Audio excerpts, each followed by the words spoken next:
June 5 പരിസ്ഥിതി ദിനം. ഇതൊരാഘോഷത്തിൻ്റെ ദിവസമല്ല, മറിച്ച് നമ്മുടെ ഉത്തരവാദിത്തം ഓർമ്മപ്പെടുത്തുന്ന ദിവസമാണ്. നാം ഇന്ന് ആസ്വദിക്കുന്ന ഈ തണൽ, ശുദ്ധവായു, ഫലവർഗ്ഗങ്ങൾ ഇതെല്ലാം നമ്മുടെ മുൻഗാമികൾ നമുക്ക് നൽകിയിട്ട് പോയ സമ്മാനങ്ങളാണ്. ഇതുപോലെ വരും തലമുറയ്ക്ക് നമ്മളും നൽകേണ്ടതില്ല. നമ്മളൊക്കെ മരണപ്പെട്ടു പോയി. നമ്മുടെ ഖബറിൻ്റെ മുകളിൽ മണ്ണുകൾ വീണു തുടങ്ങി.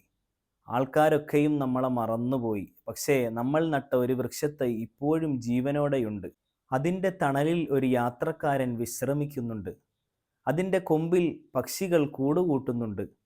അതിൻ്റെ ഫലങ്ങൾ ഒരുപാട് വിശക്കുന്നവർ ഭക്ഷിക്കുന്നുണ്ട്. ആ സമയത്ത് തന്നെ നിങ്ങളുടെ ഖബറിലേക്ക് ഒരു സന്തോഷ വാർത്ത രേഖപ്പെടുത്തുകയാണ്.